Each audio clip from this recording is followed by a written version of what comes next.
Hi guys, and welcome back to a new video. In today's video, I want to talk about Timewalking for Cataclysm WoW. This is an event that is currently up and it will only be available until Wednesday.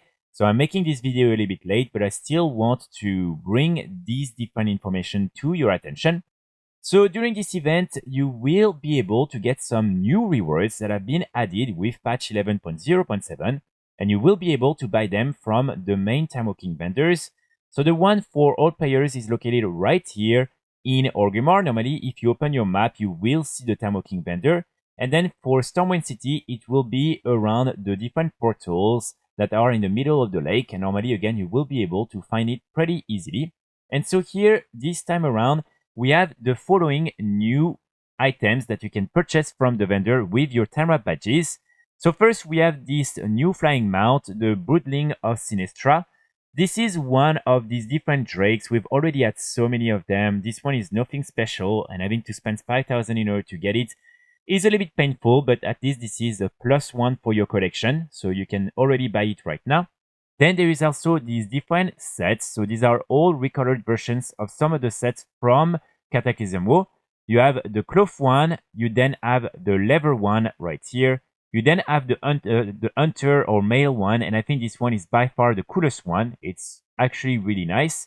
And then you have the plate one. So again, none of these sets are incredible over than the male one, but at least if you want to use some of the pieces, you can buy the full set, and it's 2,500 each.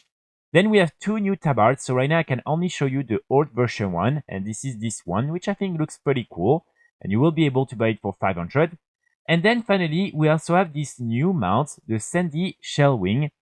So this one will now be permanent to all the different Timewalking vendors. So it means that you don't need to wait for the Cataclysm one to buy it. You will be able to buy it because it will be part of the entire rotation for Cataclysm for Timewalking events. So this one, normally, there is no rush. You will be able to buy it at some point. And initially, you were able to get it when doing the achievement Master of the Turbulent Timeways. And this mount was removed from the game after the end of this event back in Dragonflight, and so it's nice to see it added again into the game. So remember, this vendor normally will go away on Wednesday, and then you will need to wait for the next Cataclysm Timewalking event in order to buy these different rewards. So if you want to pick up some of these things, try to do it before Wednesday, because after that you will have to wait a few months for the next Timewalking event for Cataclysm. Now, I also want to quickly remind you that with this event, you can get in 5 to 10 minutes a piece of hero gear on any of your level 80 alts. And so this is something I would recommend you to do because it's extremely easy. And again, you can get a pretty good item by doing so. You will also be able to get some of the rare mounts from Cataclysm WoW, including these ones right here. You have the Pureblood Firehawk. You also have the Flame Talon of Alice Razor. And then you also have some of these overmounts right here, such as the Experience 12V, and I believe also the Twilight, no, not the Twilight Harbinger, but the Lifebinder's Handmaiden, and also the Blazing Drake. So basically how you get this piece of hero gear and have a chance at getting some of these rare mounts is by doing the weekly quest that is linked to Cataclysm Timewalking, and in getting this cache, the cache of Tamrap treasures. So all you have to do is to go again where there are all the different portals, either in Stormwind or in Orgrimmar. And here you want to talk to Vormu and you want to accept the quest that will reward you with this cache. And this is Disturbance Detected Violence. Then all you have to do is to go in the group finder. And here you want to go in Raids Legacy and you want to type skip. And here normally you will be able to find a lot of these different groups for Firelands that will offer you a skip to the last boss. So just make sure to join these different groups, and then you will be invited into the group. They will then tag you for Firelands in Timewalking difficulty. The entire group will then be teleported into Firelands. Here, if you want, you can give a tip or not to the person who formed the group and who is providing the skip. And when this is done, you just want to use the portal, and here you want to go directly to the last room where Ragnaros, the final boss of the Firelands raid, is available. And then you just need to kill Ragnaros. So this is not a very difficult fight, but there's definitely a few people that are going to die, but that's fine. And when Ragnaros dies, you will be able to receive the quest item that you need in order to complete the main quest. You will also, if you're lucky, receive a piece of Champion's Gear from Ragnaros. and then you just want to exit the raid, exit the group, and you want to complete the quest, and like that you will receive your cache of time wrap treasures. And then again, inside, as you can see, you will be able to receive one piece of hero gear, and sometimes some of these items are actually really good. So this is definitely something that is super fast to do, super easy. So I would really recommend you to do that before Wednesday when this event is over. The last thing that I want to mention is that you will also have a chance at making quite a lot of gold during this event.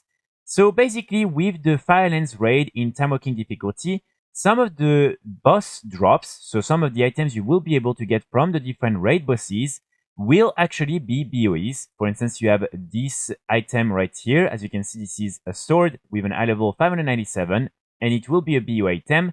Same here with this shield, same here with this Eldinofen item, and then you have a few other of these items that you will be able to get as BOE drops. And so what's interesting is that if you're doing the raid in Timewalking difficulty and killing each of these different bosses, then you will have a chance of getting them in Champions difficulty. So with, again, the eye level 597. But if you are extra lucky in the cache of time wrap treasures, you will have a chance at getting these different items with hero gear eye level, which is 610. And then these items can be further upgraded. And as we don't have that many BOE weapons up on the auction house, these different items are going to sell for a lot of gold.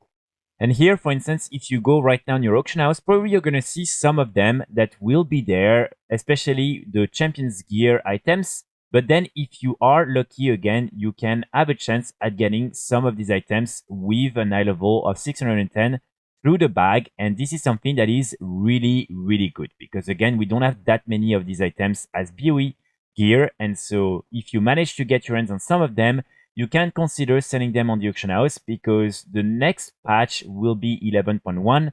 And so the next gear update will be only in 11.1. And this one is not going to happen before maybe 1 or 2 months. So you will definitely have time to sell these different items. So just something for you to remember. And if you manage to get some of these BOEs, again, consider selling them on the auction house. And of course, if you're playing on a low pop realm, you can always use your Warband Bank in order to transfer them on high pop realms. And like that, you will have more chance at actually selling them. And of course, the final little tip is that if you are going for some of the weapons, you want to make sure when you're opening the cache that you are using the right loot specialization, because it will only drop depending on your loot specialization. So for instance, if you're playing on a warrior, if you are using your furry or arms specializations, you are not going to have a chance at getting the shield. But if you're putting tank, then you will have a chance at getting the shield. Same if you're playing, for instance, here on a druid, you want to make sure to avoid doing feral or guardian in order to have a chance at getting the sword or also the Eldinofen item. So that's pretty much it for today's video. I really hope you enjoyed. I will be back very soon with more guides and more videos. And in the meantime, I wish you all a great day. Bye!